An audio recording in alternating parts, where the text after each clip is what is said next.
Hi viewers, welcome to our channel. ప్రస్తుతం మనతో Zoom level అందుబాటులో ఉన్నారు ప్రముఖ రాజకీయ, ఆర్థిక, సామాజిక విశ్లేషకులు సిఏ నాగార్జున రెడ్డి గారు. నమస్తే గురుజీ.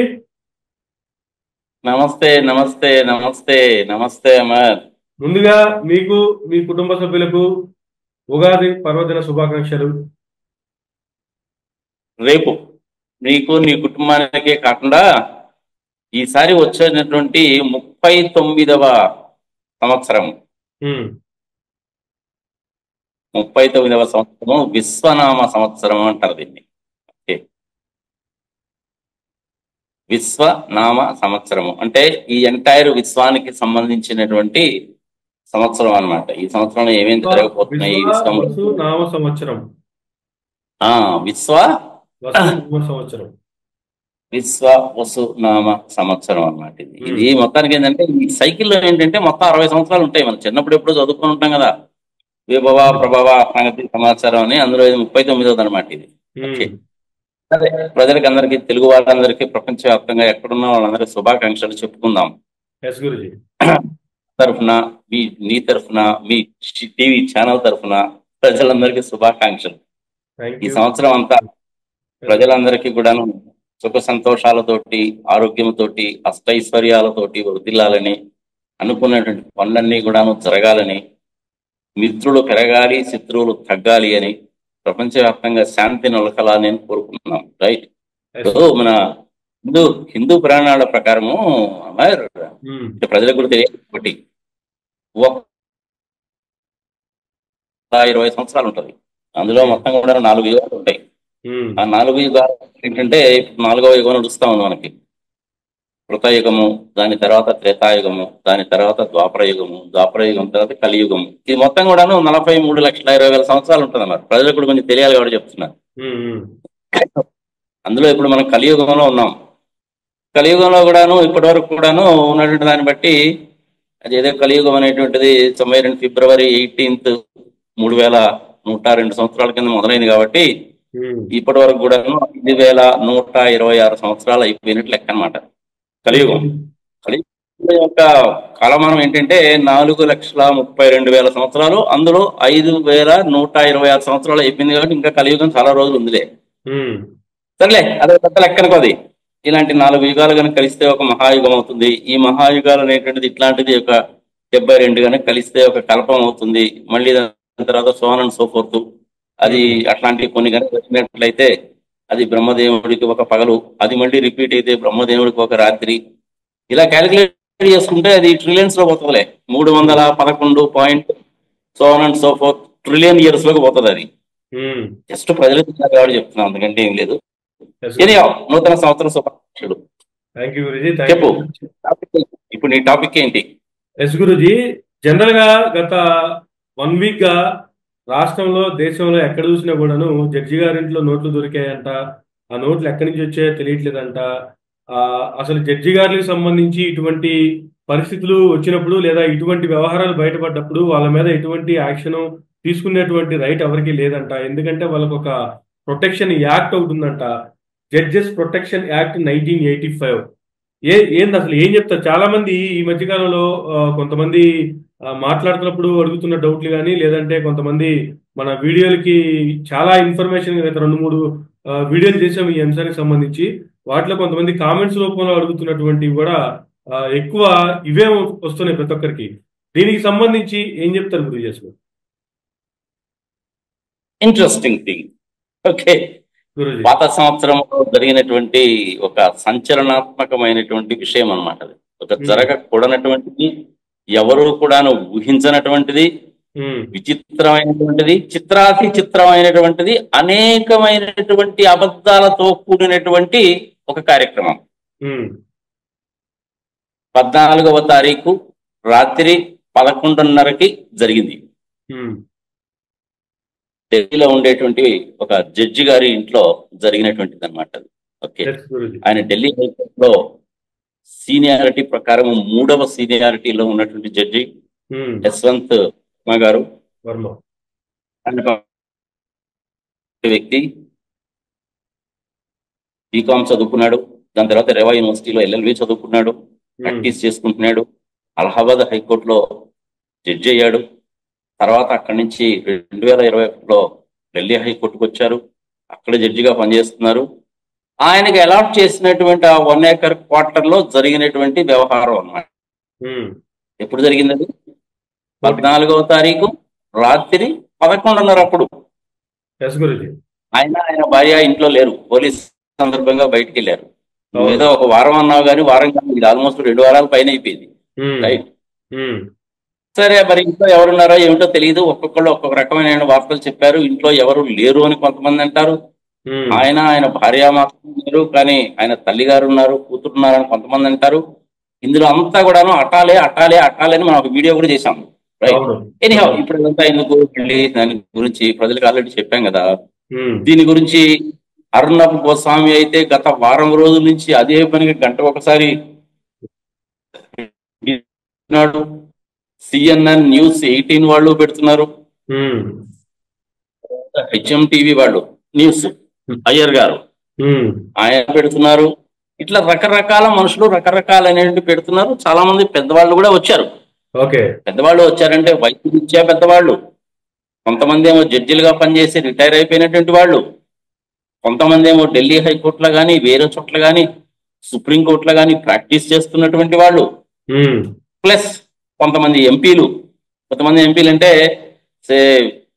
ఇప్పుడు ఎంపీలుగా ఉన్నటువంటి వాళ్ళు, రాజ్యసభలో ఎంపీలుగా ఉన్నటువంటి వాళ్ళు కూడా, ఎవరు, హరీష్ సాల్వే లాంటి వాళ్ళు వచ్చారు. అశోక్ అరోరా అనే ఒక ఆయన వచ్చారు. విధంగా రోహిత్ కి వచ్చారు. రామ్ జెత్మలానీ గారి సుపుత్రుడు కొడుకు మహేష్ జెత్మలానీ ఆయన కూడా వచ్చారు. సరే, నాకు మటుకు ఎంతమంది పేర్లను గుర్తుంటాయి, కంటిన్యూస్ గా నేను కూడా వారం రోజుల నుంచి చూస్తూనే ఉన్నానంట. కానీ ఇంతమంది ఇన్ని రకాలుగా చెప్తున్నటువంటి వాటిల్లో కూడా ప్రధానంగా మనకు వినపడేది ఏంటి అంటే, ఆయన ఇంట్లో డబ్బు దొరికింది, ఫైర్ వాళ్ళు వచ్చి ఆర్పేశారు. ఆయన రిపోర్ట్ ఇచ్చాడు. ఆ రిపోర్ట్ లో తగలబడింది అని రాశాడు, కానీ ఏం తగలబడింది అని రాయలేదు. ఎవిడెన్స్ ఎక్కడుంది? క్యాష్ అనేటువంటి అసలు పదమే ఎక్కడ వాడలేదు కదా ఆయన అని ఒక ఆర్గ్యుమెంట్. అంటే మనం యాక్చువల్ గా ఫొటోస్ లో చూసామా, మన పల్లెటూళ్ళలో మచ్చులు కట్టుకుంటే మచ్చుల మీద కూడా సామాన్లు పెట్టుకుంటాం కదా మనం స్టోర్ రూమ్ లో. అక్కడ తగలబడితే వాళ్ళ ఫైర్ డిపార్ట్మెంట్ వాళ్ళు వచ్చి వాటన్నింటి కిందకు తీసేయడము. కొన్ని నోట్లు అయితే సగం తగలబడిపోయి గాంధీ గారి బొమ్మ కనపడుతుంది, నెంబర్ కూడా కనపడుతుంది, గాంధీజీ జల్రహా అయినటువంటి సౌండ్ వినపడుతుంది. దాని తర్వాత మున్సిపల్ కార్పొరేషన్ వాళ్ళు, ఢిల్లీ మున్సిపల్ కార్పొరేషన్ వాళ్ళు వచ్చి కొన్ని నోట్లు మాకు కూడా దొరికాయండి అని చెప్పి వాళ్ళు కూడా చెప్పారు 4-5 రోజుల తర్వాత. ఇదంతా జరుగుతుంది. ఎవరు చెప్పినా కానీ చెప్పేటువంటి ప్రధానంగా 3-4 చెప్తున్నారు. మరి ఫైర్ యాక్సిడెంట్ జరిగిన మాట వాస్తవము, నోట్లు తగలబడ్డ మాట వాస్తవము, రిపోర్ట్స్ అనేటువంటివి సరిగా లేవు. పోలీస్ డిపార్ట్మెంట్ వాళ్ళు వస్తే మీరు వెళ్ళిపోండి అని చెప్పారు. ఆ రోజు రాత్రే వచ్చారు, 14వ తారీఖు రాత్రే వస్తే పోలీస్ డిపార్ట్మెంట్ వాళ్ళు మీరు వెళ్ళిపోండి అని చెప్పారంటే వాళ్ళు వెళ్ళిపోయారు. పొద్దున్నే 2:30 వాళ్ళు పొద్దున్నే వచ్చారు. పొద్దున్నే వచ్చేసరికి మొత్తం క్లీన్ చేసేసారు. సో ఎవరు చెప్పినా కానీ అందరూ చెప్పేటువంటిది ఇదే. అవును, వారం రోజుల నుంచి జరుగుతున్నటువంటిది ఇదే. 14వ తారీఖు జరిగితే 21వ తారీఖు బయటికి ఎందుకు వచ్చింది? దీని గురించి కూడాను అనేక మంది చెప్తున్నారు. అనేక టీవీ ఛానల్స్, ఇంకా తెలుగు ఏంది, హిందీ ఏంది, తమిళ ఏంది, కన్నడ ఏంది వదిలి ప్రపంచవ్యాప్తంగా అనుకో. ఇంత జరుగుతున్నప్పటికీ కూడాను అసలు ఈ జడ్జెస్ కి అసలు ఇంత చేటు ప్రొటెక్షన్ ఎందుకు ఇచ్చారు అంటే, వాళ్ళు నిష్పక్షపాతంగా ఉండాలని, ఎటువంటి ఒత్తిళ్ళకి తగ్గకుండా ఉండాలని, స్వచ్ఛందంగా ఉండాలని, మంచి దీంతో ఉండాలి అన్నటువంటి ఉద్దేశంతో వాళ్ళకి ప్రొటెక్షన్ కల్పించారు. అది మంచిదే కొంతవరకు, నేను దానికి కాదని అనను. మరి ఐపీసీలో సెక్షన్ 77 కింద ప్రొటెక్షన్ ఉంది ఐపీసీలో, ఓల్డ్ పీనల్ కోడ్ లో. ఇప్పుడు ఈ ప్రొటెక్షన్ యాక్ట్ 1985 కింద ఎడిషనల్ ప్రొటెక్షన్ ఇచ్చారు. ఆ చట్టంలో ఎడిషనల్ ప్రొటెక్షన్ ఇచ్చారు. పార్లమెంట్ పాస్ చేసిన చట్టమే అది. ఓకే, దాంట్లో సెక్షన్ 1 ఇది మొత్తం భారతదేశానికి అప్లై అవుతుంది అన్నారు. బానే ఉంది, ఏ యాక్ట్ అయినా అప్లై అవుతుంది. దెన్ సెక్షన్ 2 డెఫినేషన్ చెప్తారు. ఇక్కడ కూడా అలాగే డెఫినేషన్ చెప్పారు, జడ్జి అంటే ఏమిటో. సెక్షన్ 3లో ఏమి రాశారంటే, అసలు ఆ సెక్షన్ మొదలు పెట్టడం అనేటువంటిదే additional protection to judges and judiciary అని రాశారు. ఓకే, ఎడిషనల్ ప్రొటెక్షన్ అని మొదలు పెట్టారు. అంటే ప్రొటెక్షన్ ఆల్రెడీ ఉందనే అర్థం. అంతే. ఆ ప్రొటెక్షన్ అనేటువంటిది ఐపీసీలో ఇచ్చారు ఆల్రెడీ. ఓకే. అందుకని ఈ చట్టంలో ఏం చేశారంటే ఎడిషనల్ ప్రొటెక్షన్ అన్నారు. లీగల్ టెర్మినాలజీలో ప్రతి పదము ఇంపార్టెంటే కదా, కామా ఫుల్ స్టాప్ కూడా ఇంపార్టెంటే. ఇక్కడ ఎడిషనల్ ప్రొటెక్షన్ అన్నారు. అని దాని కింద ఏం రాసుకుంటూ వచ్చారు, notwithstanding anything contain in this act or under any other act for the time being in force etcetera etcetera etcetera so on and so forth అని రాసుకొచ్చారు. ప్రజలు గుర్తుపెట్టుకోవాల్సింది ఏంటంటే ఏదైనా సరే చట్టంలో నాట్ విత్ స్టాండింగ్ అనేటువంటి టెర్మినాలజీ తోటి మొదలు పెట్టారు అంటే అది చాలా పవర్ఫుల్ సెక్షన్ అయి ఉంటుంది, చాలా పవర్ఫుల్ సెక్షన్ అయి ఉంటుంది నాట్ విత్ స్టాండింగ్ తో మొదలు పెడితే. అదే విధంగా ఏ చట్టంలోనైనా సరే చెప్పాల్సిందంతా చెప్పి చివరిలో notwithstanding contained in this act or under any other act for the time being in force or any amendments made thereto from time to time as the case may be the above provisions shall not be applicable to the following persons అని చెప్పారనుకో, పోయిందే. అప్పటి వరకు ఆ act లో చెప్పింది మొత్తం గంగలా కలిసిపోయినట్టే లెక్క. అందుకని నాట్ విత్ స్టాండింగ్ అనే పదంతో చాలా జాగ్రత్తగా ఉండాలన్నమాట. అది ఈ జడ్జెస్ ప్రొటెక్షన్ యాక్ట్ కూడా వాళ్ళు అదే వాడారు సెక్షన్ 3లో, నాట్ విత్ స్టాండింగ్ అనే దాంతో మొదలు.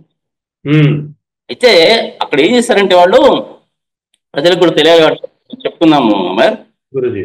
భారతదేశంలో ఇప్పటి వరకు రాసినటువంటి 1250 చిల్లర చట్టాలు ఉన్నాయి. అంటే 1249, 50, 51 ఉన్నాయి, కరెక్ట్ గా లేదు. 1250 చట్టాల్లో ప్రతి చట్టము కూడాను భారత రాజ్యాంగానికి లోబడే ఉండాలి. ఇది గుర్తుపెట్టుకోవాలి, భారత రాజ్యాంగానికి లోబడే నువ్వు చట్టాలు చేయాలి. కానీ ఇక్కడ ఏం జరిగిందంటే ఈ జడ్జెస్ ప్రొటెక్షన్ యాక్ట్ 1905 అనేటువంటి దాంట్లో భారత రాజ్యాంగాన్ని ఉల్లంఘించారు అనేటువంటిది నా అభిప్రాయం. ఎట్లా చెప్పగలవు నువ్వు అది? భారత రాజ్యాంగంని అమెండ్ చేయాలి అంటే భారత రాజ్యాంగానే అమెండ్ చేయాలనుకో, మరి భారత రాజ్యాంగానే అమెండ్ చేయాలనుకో చేయొచ్చు. ఎన్నోసార్లు మనం భారత రాజ్యాంగాన్ని అమెండ్ చేసుకున్నాం. అదేవిధంగా భారత రాజ్యాంగాన్ని కాలమాన పరిస్థితులకు అనుగుణంగా ఎన్నోసార్లు అమెండ్ చేసుకున్నాం. ఇప్పటివరకు ఐ థింక్ 120 సార్లు మేము భారత రాజ్యాంగాన్ని అమెండ్ చేసుకున్నాం, డిఫరెంట్ కేసెస్ మూలకంగా. కానీ మౌలిక సూత్రాలు, భారత రాజ్యాంగంలో చెప్పబడినటువంటి మౌలిక సూత్రాలు, భారత రాజ్యాంగానికి సంబంధించిన ప్రియాంబుల్ని మటుకు మార్చేటువంటి అధికారము కానీ హక్కు కానీ పార్లమెంట్ కూడా లేదు. ఇది గుర్తుపెట్టుకోవాలి. ఏంటది? భారత రాజ్యాంగానికి సంబంధించినటువంటి మౌలిక స్వరూపాన్ని మార్చేటువంటి అధికారము పార్లమెంటుకి కూడా లేదు. పార్లమెంట్ అంటే ఇక్కడ బోత్ లోక్సభ రాజ్యసభ రెండు వస్తాయి. ఎవరికీ లేదు, మార్చడానికి వీల్లేదు. అది రాశారు, దాన్ని ఒప్పుకున్నారు, అందరూ పుస్తకాలు పెట్టారు. నువ్వు నేను కూడా 75 ఏళ్ళ నుంచి అదే ఫాలో అవుతున్నాగా. మరి మౌలిక స్వరూపంలో ఏం చెప్పారు? నేను ఆర్టికల్ 3 చదివాను, ఆంధ్రప్రదేశ్ విభజన చేస్తున్నాను. ఆర్టికల్ 4 చదివాను, ఆర్టికల్ 14 చదివాను, ఆర్టికల్ 19 చదివాను, ఆర్టికల్ 21 చదివాను, ఆర్టికల్ 356 చదివాను, ఆర్టికల్ 100 చదివాను, ఆర్టికల్ 35A చదివాను, ఆర్టికల్ 370 చదివాను. Out of my own interest. నేను మళ్ళీ లాయర్ని కాదు, నేను కూడా సుబ్రహ్మణ్య స్వామి లాంటి వాళ్ళే. ప్రొఫెసర్ సుబ్రహ్మణ్య స్వామి ఉన్నాడు, 26 సంవత్సరాలకు ఎకనామిస్ట్ అయ్యాడు. కానీ ఆయన అలా అఫ్ కోర్స్ నేను సుబ్రహ్మణ్య స్వామి గారితో కనుక కంపేర్ చేసుకుంటే 0 అనుకో, that is a different thing. ఇక్కడ భారత రాజ్యాంగంలో ఏం చెప్పారంటే ఆర్టికల్ 19లో ప్రాథమిక హక్కులు మనకి ఫండమెంటల్ రైట్స్ అంటారు వాటిని. ఆ ఫండమెంటల్ రైట్స్ లో ఏంటంటే నా మనోభావాలని నేను వ్యక్తపరుచుకునేటువంటి అవకాశాన్ని నాకు కల్పించారు. ఆర్టికల్ 19 క్లాజ్ 1 సబ్ క్లాజ్ ఏ,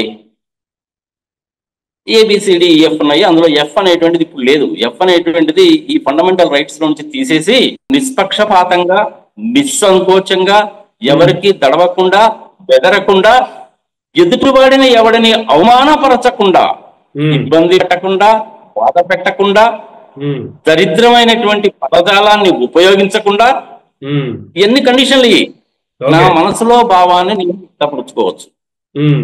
అంటే ఒక మంచి విషయాన్ని గురించి చెప్పచ్చు. జడ్జిల విషయం వచ్చిందనుకో, మరి జడ్జిల విషయమే తీసుకుందాం. ఎవరన్నా ఒక జడ్జి గారు ఒక తీర్పుని ఇవ్వడం కానీ, వాదోపవాదంలో జరిగేటప్పుడు కానీ, జడ్జి గారు నాకు ఒక అవకాశం ఇవ్వండి అంటే, ఎవడరా నువ్వు అడగడానికి అవకాశం ఇవ్వమని, ఏందిరా నీకు అవకాశం ఇచ్చేది అంటే మనం దాన్ని విభేదించకూడదట. అర్థమైందా నీకు? ఓకే. నేను నిన్ను కనుక తిడితే, నాకు వాక్ స్వాతంత్రం ఉంది కదా అని చెప్పి నిన్ను అమనాభూతులు కనుక తిడితే అది తప్పు, రాజ్యాంగం ఒప్పుకోదు. అది సబ్సెక్షన్ 2 లో ఉంటది. 19(1) క్లాజ్ ఏలో ఏం చెప్పారు? నీకు వాక్ స్వాతంత్రం ఇచ్చారు, నువ్వు దాన్ని సద్వినియోగం చేసుకో. నీ మనసులో భావం ఏంటో చెప్పు, మృదువుగా చెప్పు, చక్కగా చెప్పు, ఎదుటివాడికి అర్థమయ్యేలాగా చెప్పు, అవమానపరచకుండా చెప్పు అని చెప్పారు. గుడ్, మంచిదే. మరి సబ్సెక్షన్ 2 లో ఏం చెప్పారు? క్లాజ్ 2 లో ఏం చెప్పారు? అదే సబ్సెక్షన్ 2 లో ఏం చెప్పారంటే దాంట్లోనే నువ్వు పిచ్చి పిచ్చి వేషాలు వేసి అడ్డమైన బూతులు కనుక తిడితే నువ్వు శిక్షార్హుడి అని కూడా చెప్పారు. ఇది రెండు చదువుకోవాలి. ఆర్టికల్ 19 సబ్సెక్షన్ 1 క్లాజ్ ఏ, ఆర్టికల్ 19 సబ్సెక్షన్ 2, ఆర్టికల్ 19 సబ్సెక్షన్ 3, ఇవన్నీ క్లియర్ గా చదువుకోవాలి. వాక్ స్వాతంత్రం ఇచ్చారు కదా అని చెప్పి నోటికి వచ్చినట్టు మాట్లాడితే కుదరదు. ఇది ఒక పార్టీ. ఇప్పుడు నాకు వాక్ స్వాతంత్రాన్ని ఫండమెంటల్ రైట్ కింద ఇచ్చింది, నాకు ప్రాథమిక హక్కు అది. ఆ ప్రాథమిక హక్కుని నువ్వు ఉపయోగించుకోవడానికి వీల్లేదు, జడ్జిని నువ్వు అనడానికి వీల్లేదు, మాట్లాడడానికి వీల్లేదు, వాళ్ళ మీద నువ్వు దుష్ప్రచారాలు చేయడానికి వీల్లేదు. ఏమండి జడ్జి గారు మీరు చాలా మంచివారు అనడానికి కూడా వీల్లేదండి. వాళ్ళని గురించి తిట్టడమే కాదు, జడ్జి గారు మీరు చాలా మంచివారండి అని అనడానికి కూడా వీల్లేదంట నీకు. అది వాళ్ళకి ఇచ్చిన ప్రొటెక్షన్. వాళ్ళని ఎవరు ఏమీ అనకూడదు, మీరు చేసింది తప్పు అని చెప్పకూడదు. నీకు ఆయన ఇచ్చిన జడ్జిమెంట్ నచ్చకపోతే హైకోర్టులో నచ్చకపోతే సుప్రీంకోర్టుకి వెళ్తావు, కింద కోర్టులో నచ్చకపోతే హైకోర్టుకి వస్తావు, హైకోర్టు కాదు సుప్రీంకోర్టుకి పోతావు. కానీ పేపర్లు చింపి ఆయన మొహాన్ని కొట్టడం ఇలాంటి పనులు చేయకూడదు. రైట్, అది చేయకూడదు. ఈవెన్ భారత రాజ్యాంగంలో కూడా అదే చెప్పారు. కానీ ఈ ప్రొటెక్షన్ యాక్ట్ అనేటువంటి దాంట్లో ఏం చేశారంటే యాక్ట్ అనేటువంటి పదం ఉపయోగించారు. ఇన్ దిస్ యాక్ట్ అని ఉపయోగించారు. ఆ యాక్ట్ ప్రకారం ప్రొటెక్షన్ వస్తుంది. కానీ ఇది భారత రాజ్యాంగానికి విరుద్ధము, భారత రాజ్యాంగానికి విరుద్ధం అవుతుంది. ఇది అసలు యాక్ట్ ఇట్ సెల్ఫ్ ఇస్ విరుద్ధం. Act it self is null and wide. Act it self is wide అబ్ ఇనిషియో. ఇక సెక్షన్ 1, 2, 3 మర్చిపో, అసలు యాక్టే తప్పు. భారత రాజ్యాంగంలో ఫండమెంటల్ రైట్ ఏదైతే ఉందో దాన్ని ఉల్లంఘిస్తుంది ఇది. అసలు యాక్టే తప్పు. ఇది నా వాదన. ఎవరో కూడాను దీని గురించి ఎక్కడా టీవీ డిబేట్స్ లో చెప్పలేదు బా ఇంతవరకు. ఒక్కసారి నేను ప్రజల విజ్ఞతకి వదిలేస్తున్నాను. ఈ టీవీ డిబేట్స్ లో పార్టిసిపేట్ చేసేటువంటి వాళ్ళకి, ఓల్డర్ జడ్జెస్ కి, అంటే రిటైర్ అయిపోయినటువంటి వాళ్ళకి, ప్రాక్టీస్ చేస్తున్నటువంటి వాళ్ళకి, లా చదువుకునేటువంటి స్టూడెంట్స్ కి, ఒక సామాన్య మానవుడికి అందరి ముందు నేను ఈ ప్రశ్న లేవనెత్తుతున్నాను. ఒక్కసారి ఆలోచించండి. భారత రాజ్యాంగం నాకు ఇచ్చినటువంటి వాక్ స్వాతంత్రాన్ని నేను చక్కగా ఉపయోగించుకొని నేను జడ్జెస్ మీద ఏదన్నా గనక చెప్తే, నువ్వు చెప్తే శిక్షార్హుడివి అని ప్రొటెక్షన్ యాక్ట్ లో చెప్పడం అనేటువంటిది భారత రాజ్యాంగానికి విరుద్ధము, నా ఫండమెంటల్ రైట్ కి విరుద్ధము. అందుకని అసలు యాక్టే చల్లదు, అసలు ప్రొటెక్షన్ యాక్ట్ అనేటువంటిదే చల్లదు. వైడ్ వినేషియో, నల్ అండ్ వైడ్, అసలు యాక్టే నల్ అండ్ వైడ్. దీని గురించి ఎవరైనా చెప్తారేమో అని చెప్పి చూశాను మరి నేను. చాలా డిబేట్స్ చూసినాను వారం రోజుల నుంచి, ఎక్కడ ఎవరు దీని గురించి ప్రస్తావించలేదు. కారణం ఏంటో నాకు తెలియదు. ఒకవేళ నా అండర్స్టాండింగ్ తప్పు కనుకైతే క్షమించుతురు కాక. పాత సంవత్సరంలో ఒకసారి ఇది ప్రజలు కూడా ఆలోచించాలి. లా చదువుకునే స్టూడెంట్స్, యూనివర్సిటీలో ప్రొఫెసర్లు, డాక్టర్లు, ఇంజనీర్లు, లా ప్రాక్టీస్ చేస్తున్నటువంటి వాళ్ళు, యంగ్ జడ్జెస్. ఇవాళ రేపు కోర్ట్స్ లో యంగ్ జడ్జెస్ అనేటువంటి వాళ్ళు ఓల్డ్ జడ్జెస్ కంటే కూడా చాలా బెటర్ గా ఉన్నారు. నేను చాలా మందిని చూశాను. ఆమె young judges are much much much better than the old age judges, undoubtedly better. Young judges ఏంటంటే ఎగ్జామినేషన్స్ పాస్ అయ్యి సీట్ లో కూర్చుంటున్నారు. వాళ్ళు గత సంవత్సరాలుగా జరుగుతున్నటువంటి అనేక విషయాలను చూస్తూ ఉంటారు. వాళ్ళు చూస్తుంటారు, వాళ్ళ ఫ్రెండ్స్ విషయంలో, వాళ్ళ ఫ్యామిలీ విషయంలో కోర్టులు అలవ్ చేస్తున్నాయి చూస్తుంటారు. కాబట్టి వాళ్ళు వీటిని దృష్టి పెట్టుకొని ఆపర్చునిటీ ఇచ్చి అన్ని విషయాలు చూసే జడ్జిమెంట్ ఇస్తున్నారు. కొన్ని ఫండమెంటల్ ప్రిన్సిపల్స్ ఉంటాయి. జడ్జిమెంట్ రాయడం అంత ఈజీ కాదు. జడ్జిమెంట్ రాయడం అంటే చాలా డిఫికల్ట్ టాస్క్. అది ఏమేమి ఉంటాయి తెలుసా, ప్రజలకు కూడా తెలియాలి కాబట్టి చెప్పుకుంటూ ఉంటారు. ప్రిన్సిపల్స్ ఆఫ్ న్యాచురల్ జస్టిస్, ఇది 1వ సిద్ధాంతం. జస్ట్ అండ్ ఈక్విటీ 2వ సిద్ధాంతం. అందరికీ కూడాను అవకాశం ఇవ్వాలి 2వ సిద్ధాంతం. An opportunity of being heard must be given to both the parties. ఇరు వర్గాలకు కూడాను తమ వాదనలు వినిపించుకునేటువంటి అవకాశం ఇవ్వాలి. ఓకే. ఎవిడెన్సెస్ ను చూడండి. ఆ ఎవిడెన్సెస్ లో కూడా ఏంటి, సర్కమ్స్టెన్షియల్ ఎవిడెన్సెస్ ను కూడా చూడాలి. దానికి మళ్ళీ సపరేట్ టెర్మినాలజీ అది ఉంటుంది. జస్టిస్ ఆఫ్ దాన్ని చూడాలి. ప్రిన్సిపల్ ఆఫ్ ఎస్తోపెల్ చూడాలి. అంటే ఏంటంటే నువ్వు ఏదన్నా ఒకసారి కనుక చెప్పావంటే దాన్ని అమలు పరిచి తీరాలి. ప్రత్యేకంగా గవర్నమెంట్స్ అనేటువంటి అలా ఉండాలి. ఏదో ఎలక్షన్లప్పుడు దిక్కుమాలన్నీ ప్రామిసులన్నీ చేసేసి ఎలక్షన్లు అయిపోయి అధికారంలోకి వచ్చిన తర్వాత చిచ్చి నేనెక్కడ చెప్పానండి, నేను అనలేదండి, నేనెక్కడన్నానండి అంటే చట్టం ఒప్పుకోదు. దాన్ని ప్రిన్సిపల్ ఆఫ్ ఎస్తోపెల్ అంటారు. గవర్నమెంట్ ఏదైతే చెప్పిందో అది చేయాలి. ఇంత చేయటం మనం డిస్కస్ చేసుకున్న తర్వాత గురూజీ ప్రజలకి న్యాయం జరగాలి అంటే ఎలా జరగాలనేటువంటి దాని గురించి ఎవరైనా ఆలోచిస్తారు. ఇప్పటికే న్యాయస్థానాల మీద ప్రజలకు నమ్మకాలు పోయింది. 5 కోట్ల కేసులు పెండింగ్ లో ఉన్నాయి. సుప్రీంకోర్టులోనే 81,000 కేసులు పెండింగ్ లో ఉన్నాయి. 30 సంవత్సరాలు దాటిపోయిన 1,80,000 ఉన్నాయి. హైకోర్ట్స్ లో 4,40,00,000 కేసులు ఉన్నాయి. లోయర్ కోర్ట్స్ లో వాటిల్లో హైకోర్టులోనేమో 67 లక్షల కేసులు, 61 లక్షల కేసులు ఉన్నాయి. ఇవన్నీ ఎప్పుడు పరిష్కారం కావాలా? దేశవ్యాప్తంగా మొత్తం ఉన్నటువంటిది 24,000 మంది జడ్జిలే. ఓకే, సుప్రీంకోర్టులోనేమో 34 మంది ఉండాలి, 33 మందే ఉన్నారు. ఎప్పుడు పరిష్కారం అయితే చెప్పు. ఇవన్నీ భారతదేశంలో న్యాయ వ్యవస్థని సంపూర్ణంగా పరిక్షాళన చేయాల్సినటువంటి సమయం అని చెప్పక తప్పదు అమర్. ఇప్పుడు ఈ విషయం అనేటువంటిది బయటకు వచ్చింది, కానీ ఇట్లాంటి విషయాలు గతంలో కూడా చాలా జరుగుతూనే ఉన్నాయి. దీని యాతావాత ఫైనల్ గా నేను ఏం చెప్పదలుచుకున్నానంటే అమర్, భారత రాజ్యాంగం నాకు ఇచ్చిన వాక్ స్వాతంత్రాన్ని నేను చక్కగా ఉపయోగించుకొని ఎవరినైనా గాని నా ఒపీనియన్ ఎక్స్ప్రెస్ చేసేటువంటి అధికారము ఉంది. అది భారత రాజ్యాంగం. కానీ జడ్జెస్ ప్రొటెక్షన్ యాక్ట్ ఆఫ్ 1985 ప్రకారము నాకు ఇచ్చినటువంటి ఆ వాక్ స్వాతంత్రాన్ని, రాజ్యాంగం ఇచ్చిన వాక్ స్వాతంత్రాన్ని చంపేశారు, తొంగలో తొక్కేశారు, దాన్ని తీసుకెళ్లి చెత్తబుట్టలో పడేశారు. అందుకని ఆ యాక్ట్ ఇట్ సెల్ఫ్ నాకు తెలిసినంత వరకు void ab initio. The act itself is null and void. Okay. ఎవరు డిసైడ్ చేయాలంటే ఇప్పుడు జ్యుడిషియల్ సిస్టమ్ లో ఉండేటువంటి వాళ్ళు, లా కాలేజీలో టీచింగ్ చేసేటువంటి వాళ్ళు, రిటైర్ అయిపోయిన జడ్జెస్ డిసైడ్ చేయాలి. నా అభిప్రాయం నేను చెప్పాను, అభిప్రాయం చెప్పడం అనేటువంటిది తప్పు కాదు. మనకు అన్ని ఎవిడెన్సెస్ కూడా క్లియర్ గా కనపడుతున్నాయి. ఫండమెంటల్ ప్రిన్సిపల్ ఏంటంటే prima facie evidence of every description by whatever name called is more than sufficient to punish the guilty. ఇది ఫండమెంటల్ ప్రిన్సిపల్. ఇది మళ్ళీ చెప్తున్నాను. prima facie evidence of every description or description, prima facie descriptions of every prima facie evidences of every description by whatever name called is more than sufficient to punish the guilty. Fundamental principle అది. Okay. అదే విధంగా principles నేను already చెప్పాను. Evidences, documentary evidences, just and equity, principle of estoppel, so on and so forth ఉంటాయి. అవన్నీ follow అవుతారు. మరి ఇప్పుడు ఈ సమస్యకి పరిష్కార మార్గం ఏంటి? నాకు తెలిసినంత వరకు జరిగింది మటుకు జరగకూడనటువంటి పనే జరిగింది. అది ఆయన అక్రమం చేసి డబ్బులు సంపాదించాడా లేదా అన్నది మనం డిసైడ్ చేయలేము. వేరే వాళ్ళు కూడా ఎవరైనా అలాంటి పనులు చేసే వాళ్ళందరూ తీసుకొచ్చి ఆయన ఇంట్లో పెట్టుకున్నారేమో మనకి తెలియదు. ఆ ఫైర్ డిపార్ట్మెంట్ వాళ్ళు రిపోర్ట్ ఎందుకు రాశారంటే అది కూడాను తప్పే. పోలీసు వాళ్ళని రానియలేదు, రమ్మని అన్నారు, అది తప్పే. పోలీస్ డిపార్ట్మెంట్ వాళ్ళు సాయంత్రం చూసి ఢిల్లీ హైకోర్టులో చీఫ్ జస్టిస్ గారి రిపోర్ట్ ఇచ్చారు. ఇవన్నీ కూడాను జరగకూడనటువంటి విషయాల మీద జరిగినాయి. జరగకూడనటువంటి విషయాలు కానీ అవన్నీ జరిగిపోయినాయి. మరి ఇప్పుడు దీనికి పరిష్కార మార్గం ఏంటి? ప్రజలకి కోర్ట్స్ మీద విశ్వాసం పోతుందా లేదా? అంతే కదా. ఏం చేయాలి?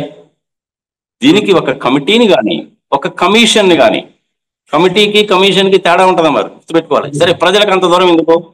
ఒక కమిషన్ ని ఫామ్ చేసి ఇన్వెస్టిగేట్ కనుక చేస్తే, థరోగా ఇన్వెస్టిగేషన్ కనుక చేస్తే 90 రోజుల్లో పరిష్కారం అయిపోతుంది.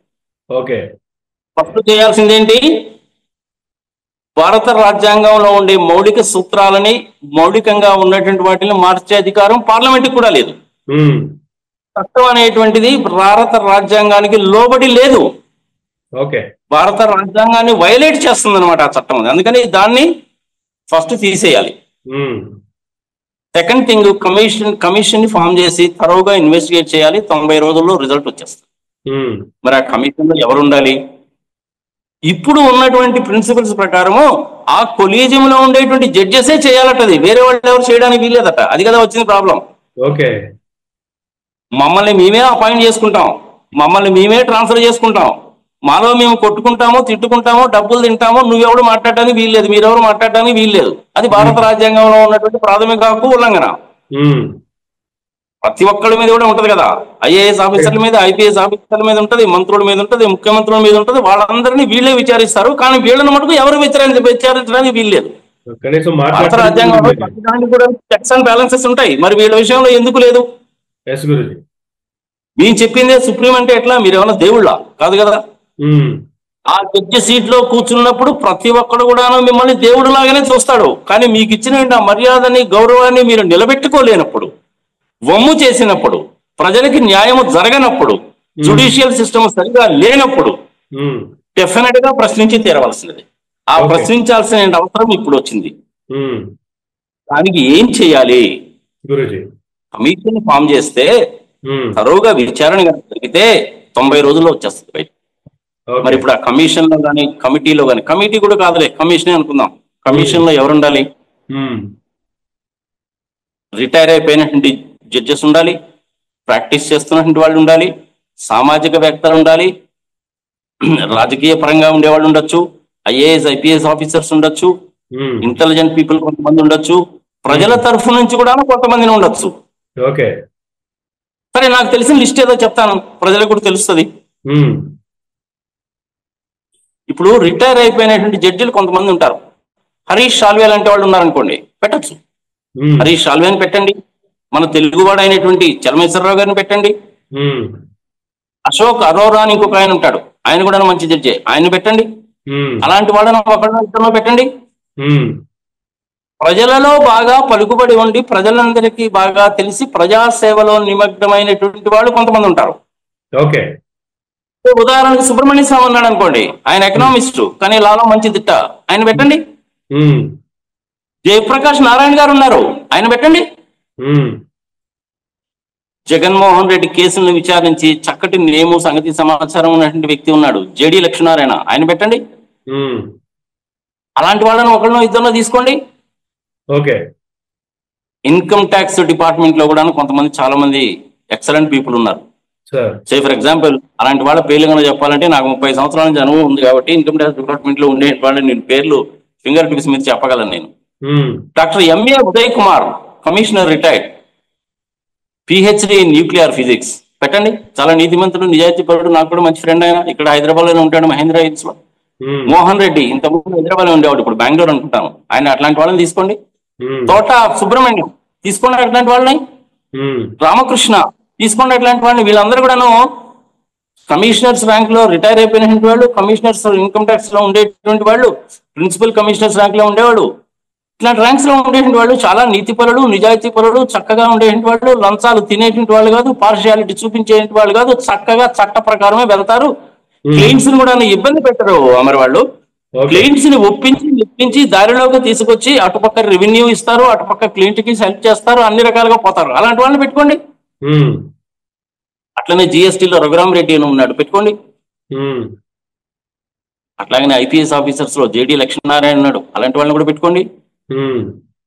ఇలాంటి వాళ్ళతోటి మీరు కమిటీని గనక ఫామ్ గనక చేస్తే, ఒక 5గురో 7గురో 9 మందో 11 మందో కమిటీని గనక ఫామ్ చేసి వాళ్ళకి ఫుల్ పవర్స్ గనక ఇచ్చేస్తే, కమిషన్ కనుక అయితే ఏమవుతుందంటే వాళ్ళకి ఫుల్ పవర్స్ కూడా ఉంటాయి.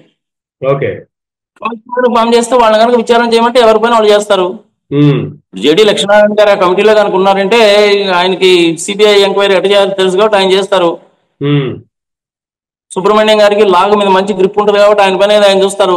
చలమేశ్వరరావు గారు మంచి ఇంటిగ్రిటీ ఉన్నటువంటి వ్యక్తి, ఆయన పని ఏదో ఆయన చేస్తాడు.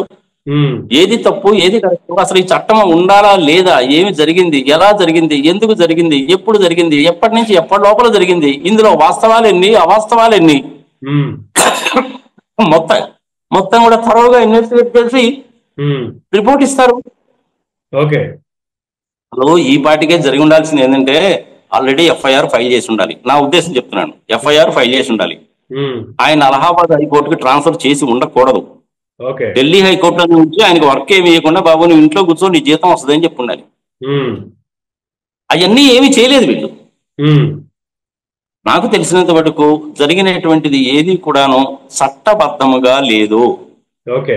అని ఎట్లా చెప్పగలుగుతున్నానంటే, వాళ్ళకి ఇచ్చినటువంటి ఐపీసీలో ఇంత ముందు ఉన్నటువంటి సెక్షన్ 77 ప్రకారము, ఈ ప్రొటెక్షన్ యాక్ట్ ప్రకారం వీళ్ళు ఇమ్యూనిటీ తీసుకుంటున్నారు దాని కింద. ఇది ఒక ఓకే. పెద్ద ఐరన్ వాల్ అయిపోయింది అనమాట వాళ్ళకి. ఇదేదో చైనా వాళ్ళలాగా ఇది ఒక పెద్ద ఐరన్ వాల్ అయిపోయింది. ఓకే. దాన్ని అడ్డం పెట్టుకొని అడ్డమైన పనులు చేస్తున్నారు కాబట్టి ఉమ్, ప్రజలకి అన్యాయం జరుగుతుంది. ఉమ్, ప్రపంచవ్యాప్తంగా భారతదేశం యొక్క పరువు పోతది. ఓకే. రేపు ఎవడన్నా ఫారినర్ ఎవడన్నా వచ్చి ఒక కంపెనీ పెట్టుకోవాలన్నా, ఒక ఫరం పెట్టుకోవాలన్నా కానీ ఏమో ఎందుకు వచ్చిన మాదయ్య బాబు, తగాదాలు వస్తాయి, తగాదాలు వచ్చిన దగ్గర నుంచి జడ్జిలు ఏమో డబ్బులు తీసుకొని జడ్జిమెంట్లు ఇస్తారు, ఇండియాలో పరిశ్రమ ఏం పెడతామని అనుకుంటారు. ఉమ్, ఇలాంటి విషయాలు బయటకు వస్తే రేపు ప్రపంచంలో ఎవడైనా వచ్చి ఇండియాలో ఇండస్ట్రీ పెట్టాలన్నా కానీ పెట్టడు. అంతే కదా. దీని మూలంగా దేశానికి దెబ్బ తగులుతుందా లేదా? ఉమ్, టెస్లానే తీసుకోబా ఇప్పుడు ఫర్ ఎగ్జాంపుల్. సార్. ఎలాన్ మస్కే ఉన్నాడు. ఎలాన్ మస్క్ ఏదో కార్ల కంపెనీ పెడదాం అనుకుంటున్నాడు, మంచిదే. ఆయన ఇక్కడ కార్ల కంపెనీ కనుక పెడితే కనుక అది మంచిదే. అది ఉమ్, ఇట్లానే చాలా మంది ఇండస్ట్రీలు వచ్చి పెడదాం అనుకుంటారు. టన్నల్ బోరింగ్ మిషన్స్ అని ఉంటాయి. ఆ టన్నల్ బోరింగ్ మిషన్స్ తయారు చేసే కంపెనీ ఇండియాలో లేదు. ఉమ్, వాడు వచ్చి పెట్టాలని అనుకున్నాడు అనుకో, అది ఇండియాకి చాలా ఉపయోగం అలాంటి కంపెనీ. ఉమ్, ఇట్లాంటి జడ్జిమెంట్స్ కనుక వచ్చి ఈ విధంగా కొలీజియం కనుక ఈ విధంగా కనుక బిహేవ్ చేస్తే, ఇట్లాంటి కేసులో జరిగిన దాన్ని కనుక చూస్తే వాడు ఎవరు రాడు. భారతదేశానికి పరిశ్రమలు రావు, ఉత్పత్తి జరగదు, ట్యాక్సులు రావు, ఉద్యోగ అవకాశాలు రావు. ఇది భారతదేశానికే దెబ్బ. ఉమ్, మరి దీన్ని నిరోధించాలి అనేసి అంటే థరోగా ఇన్వెస్టిగేషన్ జరిగి తీరవలసినదే. ఎలాంటి వాళ్ళని పెట్టాలో నేను నాకు చేతనైన రోజు చెప్పాను. అంటే వాళ్ళందరూ నాకు బాగా తెలిసిన వాళ్ళు కాబట్టి చెప్తున్నారండి మీరు అని చెప్పనొచ్చు. మీ ఇష్టం, మీరు ఎవరైనా సెలెక్ట్ చేసుకోండి. సుబ్రహ్మణ్యం గారి పేరు ఎందుకు చెప్పాను నేను? ప్రొఫెసర్ సుబ్రహ్మణ్యం గారి పేరు. ఆయన జయలలిత కేసు, రాహుల్ గాంధీ మీద కేసు, తిరుపతి లడ్డూ మీద కేసు, అవును. ఏబిఎన్ రాధాకృష్ణ మీద కూడా కేసు పెట్టాడు కదా. ఉమ్, ఇంటిగ్రిటీ ఉన్నటువంటి వ్యక్తి కదా. Yes sir. 84 ఏళ్ల పెద్ద మనిషి, ఇంటిగ్రిటీ ఉన్నటువంటి వ్యక్తి. బీజేపీలోనే ఉన్నాడు, మోడీ గారిని అమరాబూతులు తిడతాడు. ఇంకంతకంటే ఏం కావాలి నీకు? ఉమ్, అలాంటి వ్యక్తులు కనుక ఉంటే కనుక మంచిది. ఆయన ప్రజల వైపు నుంచి ఆయన తీసుకోవచ్చు. మిగిలిన వాళ్ళని ఎలాంటి వాళ్ళని తీసుకోవాలో నేను చెప్పాను. ఉమ్, అప్పుడు నీకు ఈ సమస్యకు పరిష్కార మార్గం వస్తుంది. ఎనీహౌ ఏతావాత ఫైనల్ గా చెప్పదలుచుకున్నది రెండే Amar. Sir. Judges protection act అనేటువంటిది నల్ అండ్ వైడ్ అబ్ ఇనిషియో. ఇది భారత రాజ్యాంగంలో పౌరులకు ఇచ్చినటువంటి వాక్ స్వాతంత్రానికి భంగం కలిగిస్తుంది కాబట్టి అది తప్పు, దాన్ని తీసేయాలి. ఓకే. సెకండ్ పాయింట్, కమిషన్ ని ఫామ్ చేసి 90 రోజుల్లో చేల్చాలి. It is very well possible. Um, భారత రాష్ట్రపతి గారు కనుక నిజంగా కనుక తలుచుకుంటే, భారత రాష్ట్రపతి గారు, ఎందుకంటే జడ్జెస్ అపాయింట్ చేసేది ఆమె కాబట్టి, ఎస్ సార్. ఆమె కనుక ఇనిషియేటివ్ కనుక తీసుకుంటే um, everything set in 90 days. Okay. అప్పుడు ఉమ్, ప్రపంచానికి కూడాను మనం ఒక సందేశాన్ని ఇచ్చినట్టు అవుతుంది. ఓకే. భారతదేశంలో తప్పుడు పనులు చేస్తే సుప్రీంకోర్టు చీఫ్ జస్టిస్ ని కూడా వదిలిపెట్టరు. భారతదేశంలో ప్రజలు వదిలిపెట్టరు. భారత రాజ్యాంగం వదిలిపెట్టదు అనేటువంటి నమ్మకం కనుక కలిగితే అప్పుడు భారతదేశాన్ని గురించి ప్రజలు గొప్పగా చెప్పుకుంటారు. ఏదో మన మోడీ గారు అంటారు కానీ ఇది మనం అలా చేసేస్తున్నాము, ఇలా చేసేస్తున్నాము, నేను విశ్వగురువునే అని అంటూ ఉంటాడు ఆయన. సరే అనుకోని ఆయన ఏదో అలాగే అనుకుంటూ ఉంటాడు. సాయంత్రం ఉంటే నెమళ్ళకి జీడిపప్పులు పెట్టుకుని తిరుగుతూ ఉంటాడు. వదిలే, దట్ ఇస్ డిఫరెంట్ థింగ్. మంచిగా ఉంటాయి, చెడు ఉంటాయి ఆయన దగ్గర కూడా. ఇప్పుడు ఆయన విషయం ఎందుకు? ఆయన విషయము, చంద్రబాబు నాయుడు విషయము, ఈ పవన్ కళ్యాణ్ విషయము, లోకేష్ రెడ్ బుక్, ఇవన్నీ ఎందుకు? దిక్కుమాలిన పనులు ఇవన్నీ. సంబంధించి ఈ 2 పనులు జరగాలని చెప్పి నేను కోరుకుంటున్నాను. తెలిసి కానీ తెలియక కానీ నేను ఏదైనా తప్పు కనుక చెప్పుకున్నట్లయితే దయచేసి క్షమించుదురు గాక. నా ఆర్గ్యుమెంట్ కరెక్ట్ అని నేను అనుకుంటున్నాను. భారత రాజ్యాంగము ఆర్టికల్ 19 సబ్సెక్షన్ 1 క్లాజ్ ఏ ప్రకారము వాక్ స్వాతంత్రం ఇచ్చింది. నేను దాన్ని చక్కగానే ఉపయోగించుకుంటున్నాను. దాన్ని నేను చక్కగా ఉపయోగించుకోవాలి అంటే ఆ యాక్ట్ అనేటువంటిది నాకు ఒక పెద్ద నిరోధం అయిపోతా ఉంది. అందుకని ఆ యాక్ట్ ని తీసేయాలి. That is null and wide. కమిటీని ఫామ్ చేయండి, 90 రోజుల్లో తేలిపోదు. భారతదేశం పరువు నిలబడుతుంది, కోట్ల మీద నమ్మకం పెరుగుతుంది.